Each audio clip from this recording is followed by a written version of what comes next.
नमस्कार, मैं हूं आशीष चित्रांशी और आप देख रहे हैं the news launcher mid day मुद्दा विद अशोक वानखेड़े। और आज बहुत महत्वपूर्ण चर्चा है। मैं कल से सोशल मीडिया पर वायरल दिल्ली की एक महिला की बाइट सुन रहा हूं। वो कहती है बाकी सारे नेता चूल्हे भाड़ में जाएं, बस मोदी जी सत्ता में आए।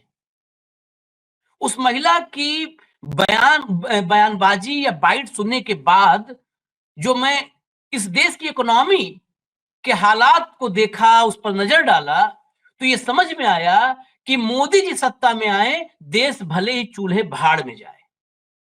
और चूल्हे भाड़ में देश जाता हुआ नजर आ रहा है। एक एक सबूत आज देंगे आपको। आपको पता है 1917 में डॉलर और रुपए का संबंध कैसा था? 1917 में 1 रुपए के में 13 डॉलर होते थे। 1 रुपया इक्वल टू 13 डॉलर 1917 में। आज क्या हालत है? आज जब हम ये चर्चा कर रहे हैं तो रुपया रसातल में जा चुका है। ऐतिहासिक डिप, इतना नीचे कभी नहीं गया था। 1 डॉलर इक्वल टू 86 रुपया 27 पैसा। 86 रुपये 27 पैसा। आज से ज्यादा पहले नहीं। जब आप मुग्धता की बात करते हैं मोदी जी, तो यह भी बताना चाहिए कि आज से 100 साल पहले 1 रुपए में 13 डॉलर होते थे। विदेशी मुद्रा भंडार नीचे, एकदम नीचे जा रहा है। 80 अरब से ज्यादा की गिरावट हो चुकी है विदेशी मुद्रा भंडार में। 80 अरब से ज्यादा की गिरावट। शेयर बाजार में पूछिए मत, को हराम है। रोज इस देश के आम आदमी के जेब का पैसा डूब रहा है और हजारों लाखों करोड़ रुपए डूबता है। ये छोटा मोटा अमाउंट नहीं है। अब आज जोड़िए चर्चा में भाऊ को, क्योंकि भाऊ मिड डे मुद्दा में तो रहते ही हैं, लेकिन भाऊ ने अपनी पत्रकारिता में, स्वागत है भाऊ आपका, अपनी पत्रकारिता में आर्थिक जगत को बहुत कवर किया है। शुरुआत ही पत्रकारिता की तो वो शेयर बाजार से लेकर के, मतलब जो कहते हैं ना, अर्थ जगत को, फिनांस को कवर करते रहे। तो इस मामले में उनकी समझ बहुत मुझसे सैकड़ों गुना ज्यादा बेहतर है। भाऊ, पहले मैं कुछ बयानबाजियां सुना देता हूं इस देश के माननीय प्रधानमंत्री नरेंद्र मोदी की। ये माननीय जी को सुनना बहुत जरूरी है, बहुत जरूरी है। हालांकि अंधभक्त सुने ना सुने कोई फर्क नहीं पड़ता। जरा मोदी जी की बाइट सुनाइए तो, रुपए को लेकर के उनका परम ज्ञान, चरम ज्ञान। इस प्रकार से रुपया इतनी तेजी से गिर नहीं सकता। अरे नेपाल का रुपया नहीं गिरता है, बांग्लादेश की करेंसी नहीं गिरती है, पाकिस्तान की करेंसी नहीं गिरती, श्रीलंका की करेंसी नहीं गिरती। क्या कारण है? हिंदुस्तान का रुपया पतला होता जा रहा है। ये जवाब देना पड़ेगा आपको। देश आपसे जवाब मांग रहा है। भाइयों बहनों, देश भाइयों बहनों जवाब मांग रहा है, लेकिन 11 साल से इस देश के मुंह पर टेप लग गया। ये देश बोलना बंद कर चुका है। जवाब तो बहुत दूर की बात है, बोलना बंद कर चुका है। एक काबिल वित्त मंत्री हैं जो मनमोहन सिंह को कहती थी कि मैं वो तो कभी नहीं बनना चाहती हूं, बन भी नहीं सकती, सपने मत सोचो। ये देश भले गूंगा हो चुका है, जिस दिन मुंह खोलेगा उस दिन कहीं का छोड़ेगा नहीं। गूंगा भी कभी न कभी बोलेगा। भले आज गूंगा है देश, गूंगा कह रहा हूं अपने देश को। सुनाइए जरा इनके रुपए के ज्ञान को सुनाइए। With a great sense of concern about the falling rupee. It is about to cross the 62 mark against the dollar. Indian economy and the state of affairs in the Indian economy are very clearly getting reflected in this falling value of rupee. First of all, I would look at it as not rupee sliding. I will look at it as dollar strengthening incessantly. So obviously all other currencies are performing against a strengthening dollar. मैं मार नहीं खाया, उसने मुझे पटक पटक के मारा है। उसने पटक पटक के मारा है। धड़ लातम जूता बरसाया है, बस यही समझ लीजिए आप। ये इनका ज्ञान था। जब 62 रुपया पार किया डॉलर तो सुना आपने, और जब 86 पार कर रहा है तो कह रही नहीं, रुपया नहीं गिर रहा, डॉलर मजबूत हो रहा है। वाह। जरा मैं कहूंगा कि मीडिया रिपोर्ट्स ये गोदी ही है सब, लेकिन फिर भी भाई छापना पड़ता है, खबरें तो दिखानी पड़ती हैं कुछ ना, भले ही उसको ज्यादा जोर न दें, दिखा दीजिए। नहीं, बहुत सारे नीचे लिखते हैं कि मनगढ़ंत, ये अशोक वानखेड़े वाला से चित्रांशी मनगढ़ंत अपने मन से रुपया गिराते बढ़ाते हैं। डॉलर के मुकाबले सबसे निचले स्तर पर पहुंचा रुपया, शेयर बाजार भी धड़ाम, ये स्टॉक बिखरे। ये जागरण वगैरह हैं जिनके बारे में किसी का संदेह नहीं, पूरा देश जानता है कि ये सुबह जगते हैं तो सुप्रभात करते हैं हाथ जोड़ करके, और रात में सोते समय भी गुड नाइट करके सोते हैं साहब को। हटाइए, अगला दिखाइए जो मैं कहा था, ये सबसे महत्वपूर्ण है, विदेशी मुद्रा भंडार। विदेशी मुद्रा भंडार क्यों 10 महीने के निचले स्तर पर विदेशी मुद्रा भंडार? एनालिस्ट बोले पूर्व आरबीआई गवर्नर है जिम्मेदार। देखिए, यहां पर भी बचाने की पूरी कोशिश होती है। अगर यही विदेशी मुद्रा भंडार बढ़ा होता तो एनालिस्ट बोले होते कि मोदी का करिश्मा, मोदी गए ला करके बोरे में यहां भरे हैं विदेशी मुद्रा भंडार में, हटा दीजिए। भाऊ, उसी रुपया और डॉलर की बात कर रहे हैं आज, इसलिए हम कह रहे हैं कि अभी संघ 100 साल अपना 2000 हो गया ना, 2025 आ गया, 1925 में बना था, 100 साल पूरा करने जा रहा है। माल ताम झाम की अभी तैयारी है। जरा हम रुपए पर 108 साल हो गए, 108 साल जिस आंकड़े को मैंने रखा है, 108 साल पहले 1 रुपया इक्वल टू $13। आज $1 इक्वल टू 86.27 रुपया। कोई बोलने वाला नहीं है, कोई जवाब भी नहीं मांग रहा। जवाब क्यों नहीं मांग रहा है मोदी जी? जवाब क्यों नहीं देंगे? नहीं, मोदी जी जवाब कहाँ देते हैं? वो तो मन की बात करते हैं, जन की बात कहाँ सुनते हैं। वो पार्लियामेंट में जवाब की बात नहीं देते, पार्लियामेंट में उठे हुए सवालों के जवाब नहीं देते, वो प्रेस कॉन्फ्रेंस नहीं लेते, 3-4 लोगों को बुला के बताते हैं कि आम कैसा खाते हैं, वो चूस के खाते हैं कि काट के खाते हैं। डॉलर की कोई कीमत नहीं। सबसे पहले मैं मोदी जी के उस वक्तव्य को ध्यान देना चाहूंगा जिसमें उन्होंने कहा था कि भारत की करेंसी अकेली गिर रही है, नेपाल, बांग्लादेश, श्रीलंका की नहीं गिर रही है। कई बार आदमी को, कुपड़ आदमी होते हैं, अनपढ़, और अनपढ़ तो कम से कम ठीक होता है, कुपड़ जो है इनको बोलना नहीं चाहिए, कम से कम ऐसे मामले में नहीं बोलना चाहिए। करेंसी का अपना एक ट्रेडिंग सेंटर है, करेंसी का एक बहुत बड़ा मार्केट है, ट्रेडिंग मार्केट। ऐसे में यदि भारत की करेंसी गिरती है तो बट नेचुरल है नेपाल, पाकिस्तान, बांग्लादेश सभी का पैसा गिरता है। नहीं तो लोग स्वैप ट्रेडिंग में अरबों रुपए कमाएंगे। ये बहुत थोड़ा कॉम्प्लिकेटेड ट्रेड है, इसलिए मैं इसमें ज्यादा जाता नहीं हूं। लेकिन जब ये बोल रहे थे कि रुपया 60-65 पे, उन्होंने कहा था कि मनमोहन सिंह की उम्र पार कर गया, ये जब बोल रहे थे तो अभी तो मुझे लगता है कि क्या पूरी कैबिनेट की उम्र पार करेगा कि रुपया? 100 साल में 100 रुपए पे डॉलर चला जाएगा तो आश्चर्य नहीं होगा। ये क्यों होता है? ये क्यों होता है? ये यूं ही नहीं होता। अब उसके बाद वित्त मंत्री कह रही थी कि वो रिफ्लेक्ट करती है 60-65 पैसा जाना, क्योंकि 60 रुपए के ऊपर चला गया है डॉलर। ये वित्त मंत्री का पहला भाषण है जब वित्त मंत्री विपक्ष में थी। सत्ता पक्ष में आती थी वो कहती है कि डॉलर स्ट्रेंथ हो गया, पूरे विश्व की करेंसी गिर गई। मैं थोड़ा सा लोगों को इसमें टेक्निकल एस्पेक्ट बताऊंगा। क्या होता है आशीष, जिस देश का निर्यात ज्यादा है उनके लिए डॉलर का ऊंचा रेट होना बहुत प्रॉफिटेबल होता है, क्योंकि वो माल बेचते तो डॉलर में लाते हैं। तो कई देश ऐसे हैं, चाइना, जापान, जर्मनी, ये कई बार अपने करेंसी को खुद डिवैल्यू करते हैं, भारत में ज्यादा बाबू, भारत में भी 1991 में मनमोहन सिंह ने किया था।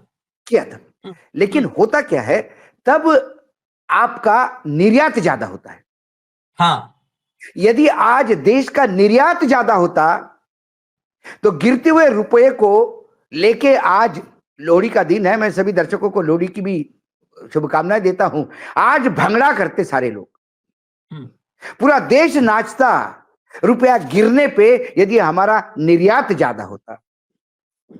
लेकिन यदि आपका आयात ज्यादा है तो आपके अर्थनीति से, आपकी पूरी आर्थिक स्थिति से रक्त, खून टपक रहा है। ये मान लीजिए, you are bleeding, the Indian economy is bleeding. इतनी बुरी स्थिति है। अब ये रुपया क्यों हुआ? देखिए, जैसा जैसा 2014 के बाद नरेंद्र मोदी जी आए, उन्होंने अपनी नया विकास की नीति बताई, गलत आंकड़े पेश किए विकास के। आपने गलत आंकड़े पेश किए, लेकिन अंतरराष्ट्रीय एजेंसियां आपको वॉच कर रही है। ये तमाम चीजें, और आपका आयात घटता गया, मतलब निर्यात घटता गया, आयात बढ़ता गया। इस वजह से आपका रुपया कमजोर होने लगा। उस पे चद्दर डालने के लिए रुपया ऐसा नहीं बचाया जाता आशीष जी। मुर्दे को घी पिलाने से वो जिंदा नहीं होता। इन्होंने मुर्दे को घी पिलाने का प्रयास किया और अपना जो फॉरेन रिजर्व था उसमें से उठा उठा के डॉलर मार्केट में फेंकते गए ताकि रुपए की कीमत थोड़ी बढ़े। 15-20 दिन के लिए तो रुपया स्टेबल रहा, लेकिन हम 70 बिलियन डॉलर से नीचे आ गए। ये टेम्पररी फेज था, ये शॉर्ट गेम था। आपने 15 दिन अपनी इज्जत बचाने के लिए तो ये खेल करके दिखाया। तब भी लोग कह रहे थे, कुछ लोग कह रहे थे कि बहुत अच्छा काम करे, लोग कह रहे थे कि लॉन्ग टर्म मार खाओगे, रुपया डॉलर फेंकने से नहीं बचेगा, रुपया निर्यात बढ़ाने से बचेगा। मैं बार बार कई जगह कहता हूं कि इस देश 2 इकोनॉमी के मॉडल होते हैं आशीष। एक वी मॉडल होता है, ये जो वी मॉडल होता है यहाँ गरीब भी ऊपर जाता है और रईस भी ऊपर जाता है। ये वी मॉडल है, वो देश तरक्की करता है, बहुत बड़ा बनता है। एक होता है के मॉडल, ये जो के है, के अक्षर, गरीब और गरीब होता है और पैसे वाला और पैसे वाला होता है। हम 2014 से के मॉडल में चले गए हैं। दूसरी बात, हमारी आयात बढ़ रहे हैं, निर्यात बढ़ने के लिए हम कुछ नहीं कर रहे हैं। आत्मनिर्भर भारत, फला तेरा, ये वो, ये सिर्फ घोषणाएं हैं। स्थिति मैं यदि बताऊं आपको, क्योंकि आप जितना निर्यात करेंगे उतने डॉलर आपके पास आएंगे, और जितने डॉलर आएंगे और रुपए की कीमत कम होगी, सपोज 80 रुपए का $1 है, मैं एक शर्ट निर्यात करता हूं $2 का, तो मेरे भारत में कितने पैसे मिलते हैं मुझे? 160 रुपए है। 160 रुपए मिलते हैं। और यदि वो डॉलर 50 रुपए का हो गया तो मुझे कितना मिलेंगे? 100 रुपए मिलेंगे। तो मुझे तो 160 रुपए, तो मेरे को तो बहुत अच्छा है। लेकिन मेरा निर्यात नहीं है। मैं निर्यात और आयात के आपके आंकड़े दिखाता हूं, आज आंखें खुल जाएगी आपकी। ये नवंबर 2024 का रिपोर्ट है मेरे पास, बस एक महीना पहले का। हमारा घाटा, आयात निर्यात का घाटा 37.8 बिलियन डॉलर है। इसका मैं रुपया में भी बताता हूं, क्योंकि हमारा 27% हमारा इंपोर्ट बढ़ा, और एक्सपोर्ट हमारा 5% घटा। अब मैं रुपये में बताऊं तो आपकी आंखें खुल जाएंगी। रुपए में हमारा व्यापार का घाटा, आयात और निर्यात में कितना फर्क है, हमारा कितना घाटा है? 3,26,639 करोड़ 24,62,200, मतलब 3.25 लाख करोड़ का घाटा आयात और निर्यात में है। कहां रुपया स्टेबल होगा? कहां रुपया 80 से नीचे आएगा? और निर्यात के नाम पे हमारे पास क्या है? सेवाएं। गुड्स निर्यात में हम कहां हैं?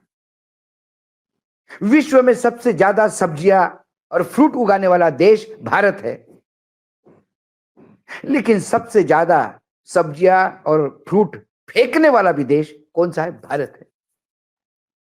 क्योंकि वेयर हाउसिंग नहीं है, फूड प्रोसेसिंग नहीं है, ट्रांसपोर्टेशन नहीं है।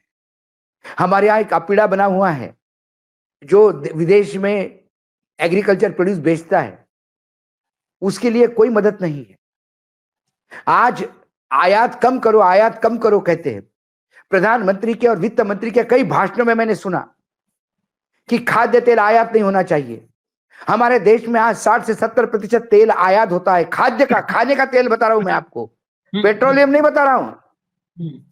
इसलिए हमारे यहाँ ऑयल सीड मिशन, कितनी बार बजट में अनाउंस हो गया ऑयल सीड मिशन, लेकिन हमारा किसान ऑयल सीड उगाता भी है, लेकिन उस ऑयल सीड का क्या होता है, वो मर जाता है, उसको रेट नहीं देते।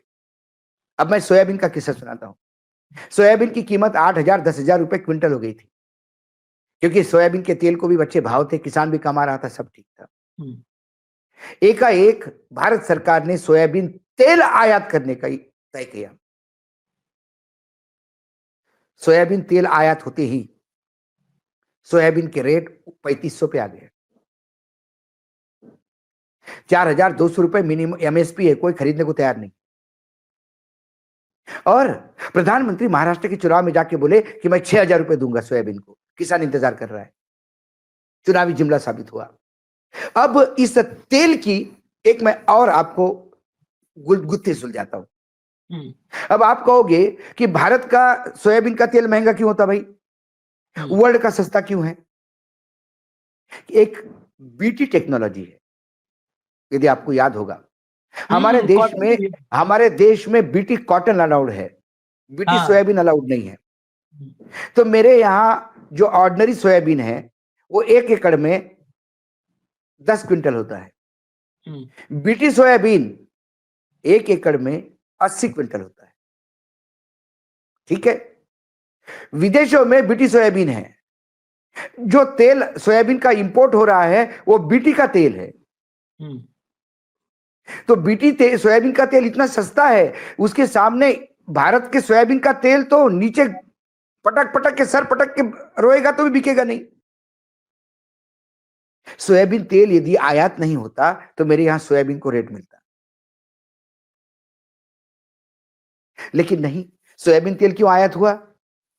अडानी सेट का तेल है, सोयाबीन का ब्रांड। तो देश का किसान जाए भाड़ में। ऐसी कई चीजें हैं जो हम निर्यात कर सकते हैं। हमारे यहां संतरा निर्यात होता था, मैंने फ्रूट और वेजिटेबल की बात कही। नागपुर का संतरा बांग्लादेश में स्टॉक बैरल में जाता था। पूरा नागपुर का किसान खुश था, पूरा विदर्भ का। नागपुर, चंद्रपुर, अमरावती, वाशिम, अकोला, ये सब किसान खुश थे। वर्धा कि हमारा और अच्छे रेट में जा रहा था। सरकार ने बांग्लादेश में जाने वाले संतरे पे 100 रुपए किलो की निर्यात ड्यूटी लगाई।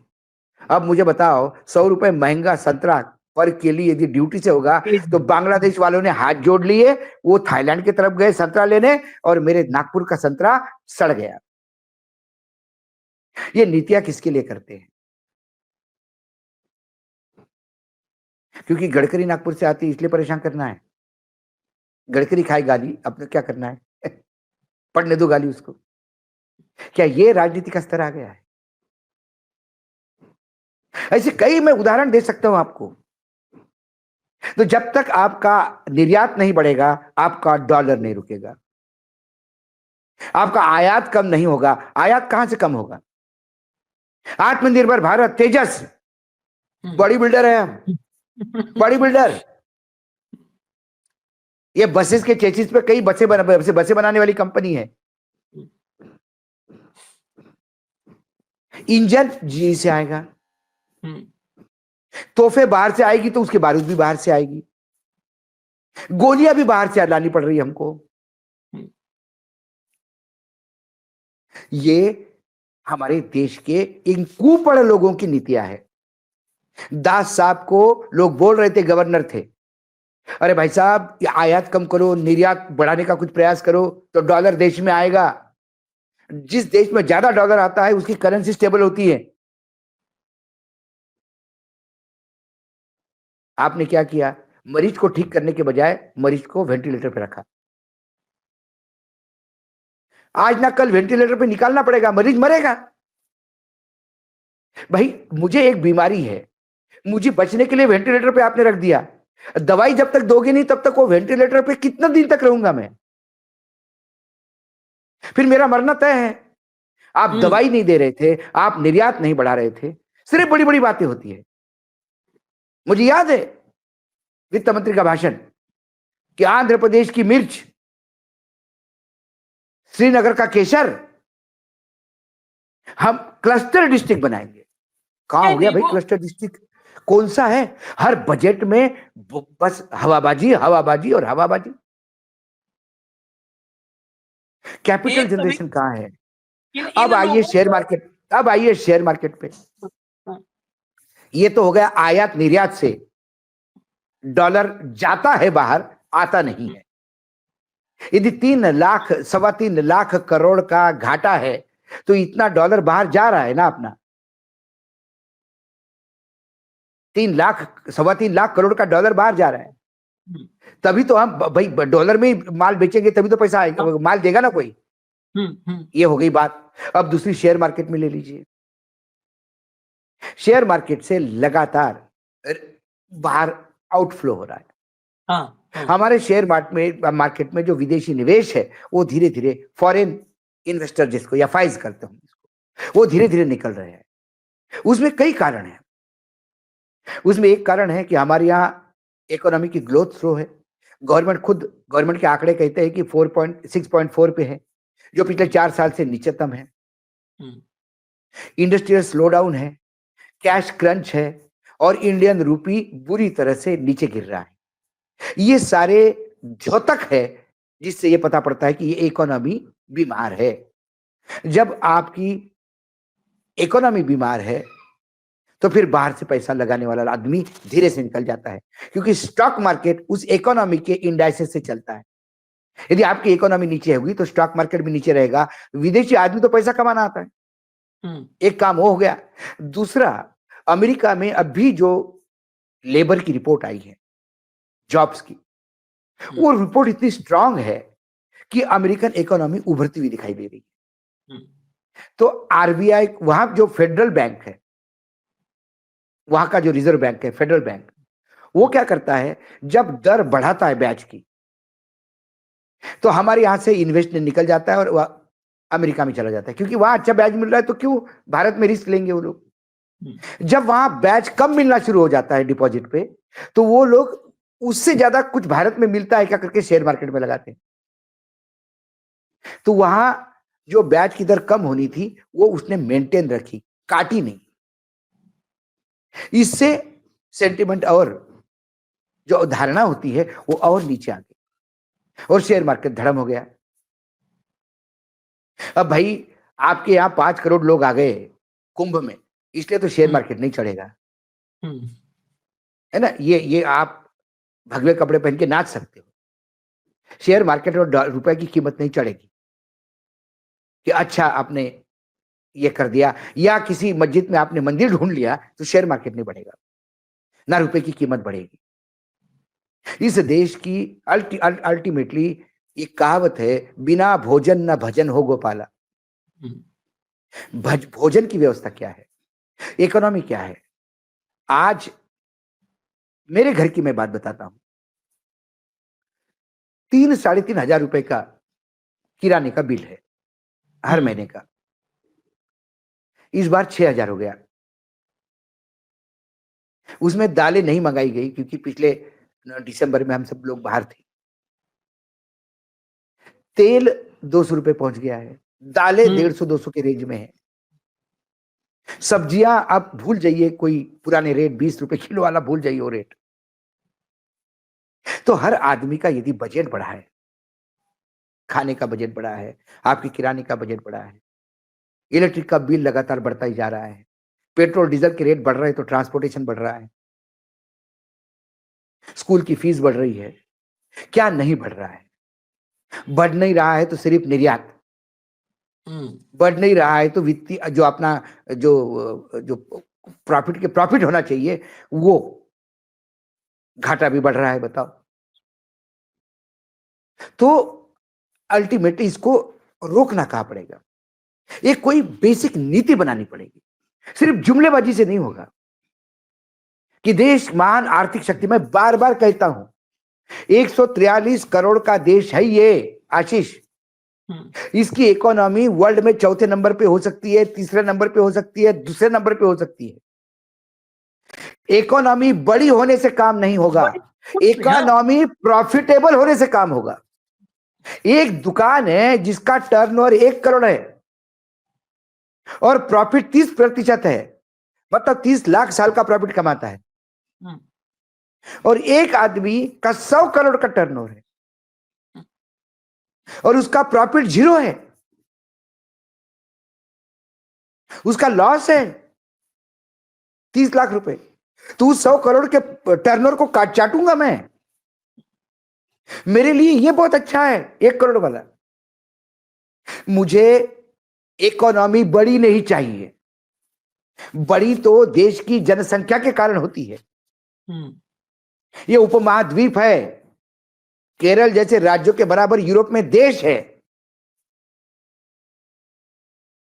मुझे इकोनॉमी बड़ी चाहिए प्रॉफिट के साथ। मेरी इकोनॉमी की मजबूत चाहिए, मजबूत ये इकोनॉमी चाहिए। हाँ, डेमोक्रेसी और इकोनॉमी दोनों में बात दूसरी भाव है। दूसरी बात मैं कहता हूं, ये जीएसटी का ज्ञान देते हैं कि जीएसटी का कलेक्शन इतने लाख के ऊपर गया। मैं बार बार समझाने का प्रयास करता हूं दर्शकों को, जीएसटी ये कीमतों पे होती है, जीएसटी वॉल्यूम पे नहीं होती। एक शर्ट 100 रुपए का मैं बेचता हूं तो जीएसटी यदि उस पर 18% है तो 18 रुपए टैक्स आएगा। यदि वो शर्ट मैं 50 रुपए का बेचता हूं तो जीएसटी आएगा 9 रुपए, और वो मैं शर्ट 200 रुपए का बेचता हूं तो जीएसटी आएगा 36 रुपए। ये 36 रुपए जीएसटी आने पे इतराते हैं, ये इस बात को भूल जाते हैं कि वो 100 रुपए का शर्ट 200 का हो गया। तो आपका जीएसटी इसलिए बढ़ रहा है कि महंगाई बढ़ रही है, कंजम्पशन उतना ही है। यदि उपभोक्ता की डिमांड बढ़ती तो फैक्ट्रियां चलती और कैपेसिटी चलती, वहां भी स्लो डाउन है। दूसरी बात, एक होता है स्टेट जीएसटी, एक होता है सीजीएसटी सेंट्रल जीएसटी, और एक होता है आईजीएसटी जिसको इंटीग्रेटेड जीएसटी कहते हैं। उस इंटीग्रेटेड जीएसटी में सबसे बड़ा कंपोनेंट इंपोर्ट पे ड्यूटी है। जो देश आयात पे ड्यूटी लगा के टैक्स कलेक्शन पे इतराता है उसको गर्त में जाना 100% तय है, क्योंकि आयात पे आप टैक्स बढ़ा रहे हो तो आप आयात महंगा कर रहे हो।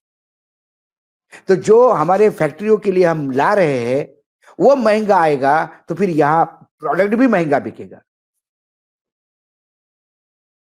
आयात पे टैक्स नहीं लगाओ, आयात तो ऐसा ही आने दो ताकि यहां का उपभोक्ता मरे नहीं। लेकिन कफन पे जीएसटी लगाने वाले लोग ये क्या जाने।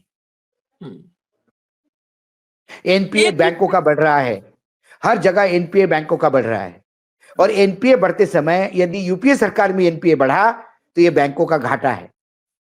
और यदि एनडीए सरकार में एनपीए बढ़ा तो बोलते कि हमने हेयर कट करा। नए नए शब्द लाते हैं इकोनॉमी में, हेयर कट।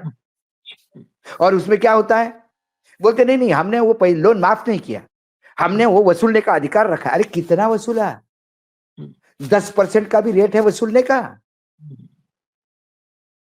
ये कुल मिलाकर ये लोगों के आंखों में धूल झोंकने का प्रयास है।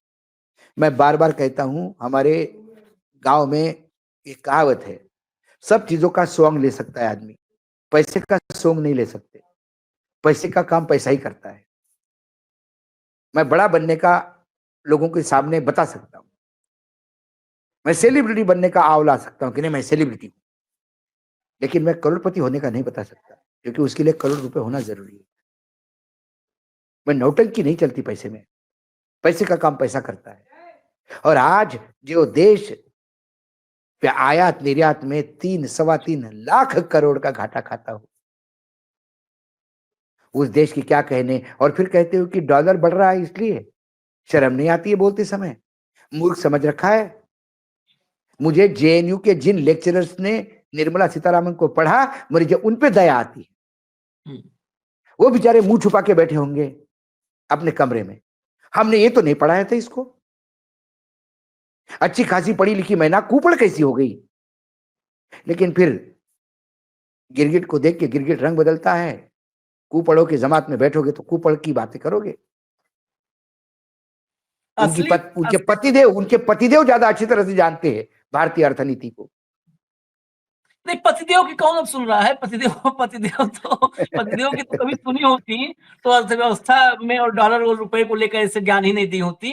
खैर, एक बात पूरे में समझ में आई कि मोदी जी को शर्म नहीं आती। क्यों नहीं आती है, यही सवाल है। लेकिन जवाब नहीं देंगे, यही सवाल है, जवाब नहीं देंगे। एक चीज पे, इस अर्थव्यवस्था को, इसको तंज ही लें, एक चीज पर अगर जीएसटी लगा दिया जाए तो यह अर्थव्यवस्था बिल्कुल रॉकेट की रफ्तार से सुधर सकती है। वो निर्मला सीतारमन, योगी आदित्यनाथ, नरेंद्र मोदी, हिमंता, इन सबके बोलने पर खाली जीएसटी लगा दो। झूठ दिन बोलने भर पर। में इतना झूठ मैं और कह रहा हूं, झूठ बोल, नहीं नहीं, मैंने बोला सच मैं- बोलो तो छोड़ो, झूठ बोलने पे जीएसटी लगी। झूठ नहीं, सच तो बोलते ही नहीं कभी। मैं अभी नहीं आपको नहीं, दिखाता हूँ, विषयांतर हो रहे हैं हम, लेकिन वो क्लिप जानबूझकर आज दिखाने के लिए मैं रखा था। विषयांतर हो रहे हैं। ये देखिए, इस देश का प्रधानमंत्री, मैं लिटरली आज ये बात कह रहा हूं कि मैं शर्मिंदा हूं कि ऐसा प्रधानमंत्री है हमारा। दिखाइए भाई क्लिप, दिखाइए। खुद ही नहीं पता होता कब क्या बोले थे। पहला कम से कम झूठ तो याद रखो। ये सुनिए। और जब मैं चीन गया तो चीन के राष्ट्रपति मुझे वो अपने गांव ले गए थे, सियान में, और वो पूरा समय मेरे साथ रहे थे। और उन्होंने मुझे बताया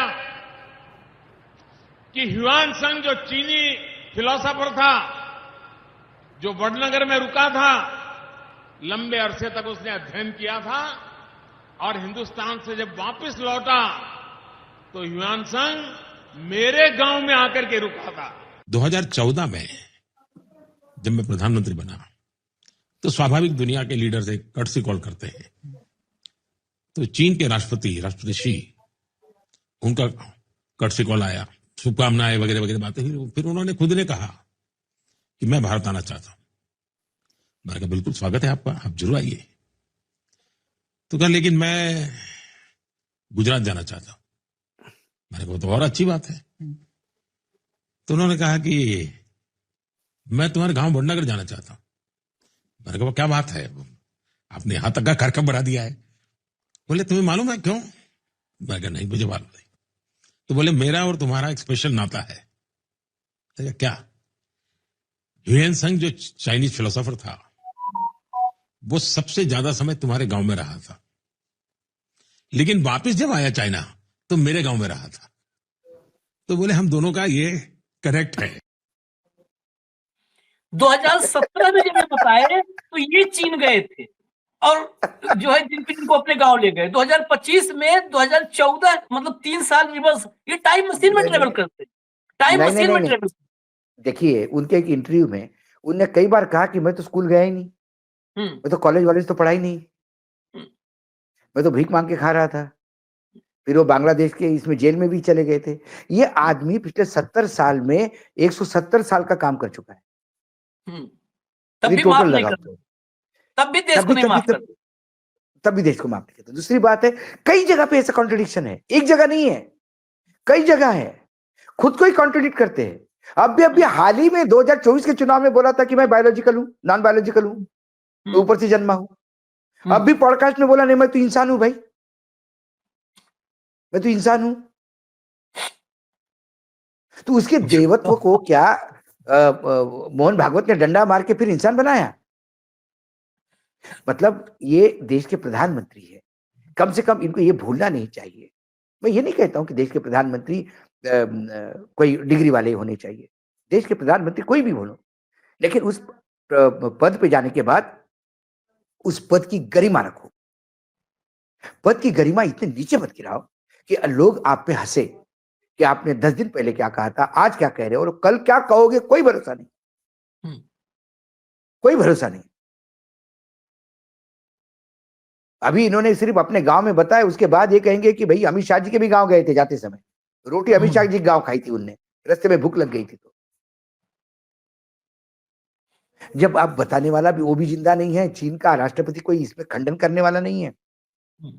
दूसरी बात, कोई भी राष्ट्रपति किसी भी दूसरे राष्ट्रपति को ये नहीं कहता कि मैं आपके देश आना चाहता हूं, कभी नहीं होता।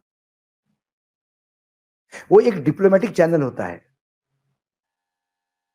जिसके तहत विदेश मंत्रालय एक दूसरे की यहाँ व्यवस्था करते हैं। अरे जिंदगी गई भाई दिल्ली में ये सब रिपोर्टिंग करते करते। अब किसको बताइए कि उन्हें फोन करके बोला मैं आता हूँ और आपने बोला आ जाओ। हाँ। और वो वेल्ले को कोई काम नहीं इंडिया घूमने के सिवा। बड़ी विचित्र स्थिति है। सबसे विचित्र ये है कि इंसान को अपने ही जन्म पे कंफ्यूजन हो जाता है कि हम इंसान हैं, नहीं नहीं मनुष्य नहीं, हैं। हर जगह पे अब ऐसे कुपड़ को ऐसे झूठों को जब अर्थनीति पे अर्थशास्त्र पे बोलते, अर्थनीति पे बोलते, जब रुपए पे बोलना शुरू कर देते तो रोंगटे खड़े हो जाते। ए बाबा मत कर तू, मत कर तू। खैर हमने आखिर में ये बस एक बात कहेंगे, अर्थव्यवस्था से लेकर के सब बहुत सारे सवाल हैं, इस पूरे देश के सामने सवाल है। हाँ, देश में एक बड़ा वर्ग तैयार किया है 10 साल में जो सवाल नहीं पूछता है, जो कहता है सब चूल्हे भाड़ में जाओ, मोदी जी बस आओ, तुम ही आओ, तुम ही हो तारनहार, तुम ही हो अवतार। लेकिन हमने चर्चा किया था अभी 2 दिन पहले, भाऊ और हमारी चर्चा हुई थी। आज ऑफिशियल अनाउंसमेंट करते हैं, इसको हम आधिकारिक जो है शकल भी दे देंगे, बाकायदे चिट्ठी लिख करके मेल भेज देंगे। हम इनवाइट करते हैं प्रधानमंत्री जी को। इनविटेशन मतलब नहीं कि उनको पग पगाना है, वो जहां कह देंगे वहां हम लोग आए, जहां कह देंगे, वडनगर में कह दे, जहां हुएनसांग रहा था वहां कह दे, जहां कह देंगे जहाँ मगर पकड़ा था उस तालाब पे आ जाए। अब जहाँ चाय बेची थी उस स्टेशन पे, जहाँ चाय बेची थी उस तथाकथित रेलवे स्टेशन पे, जिस कॉलेज में वो डिग्री ली गई जो बहुत कॉन्फिडेंशियल है, उस कॉलेज में, कहीं भी जहां बोल देंगे वहां हम आ जाएंगे। बस हाथ जोड़ के निवेदन है कि भैया ये बताइए, आप वो जीरोधा वो ट्रेडिंग करता है उसको आप दिए। बड़ा मैं उस मीम से सहमत नहीं हूं, बहुत सारे लोग कहे कि 9वीं फेल को फलाना ने दिया, कितने फेल ने दिया इंटरव्यू। वो वाकई 16 साल में वो शख्स, मैं ये फिर नहीं कह रहा हूं कि कम पढ़ा लिखा आदमी बौद्धिक रूप से सक्षम नहीं हो, मैं उससे सहमत नहीं हूं। लेकिन हम पत्रकारों की क्या गलती है, क्या कसूर है? सवाल वाल पूछना हम लोग का काम था, पूछने दो, हमको भी मौका दो आप। नहीं, हमारे पत्रकारों में भी बहुत कई जमात है ऐसी कि चुनाव के समय विज्ञापन के चक्कर में नेताओं के पूछते कि भाई आप में इतना करंट कैसे आता है।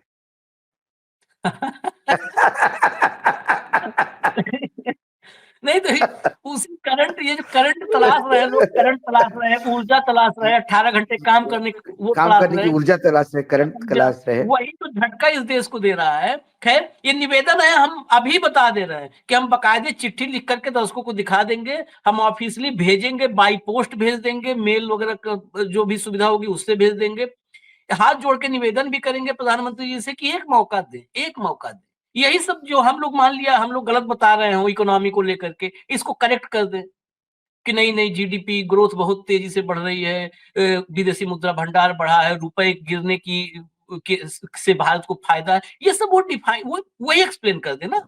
हम कह रहे हैं कि हम गलत हो सकते हैं, भाव गलत हो सकते हैं, एक्सप्लेन कर दे, इससे अच्छा कुछ हो नहीं सकता। हाँ, हो नहीं सकता। खैर इजाजत दीजिए, कल दोपहर फिर मिलेंगे, भाव साथ में होंगे। कार्यक्रम यही मिड डे मुद्दा विद अशोक वानखेड़े। नमस्कार।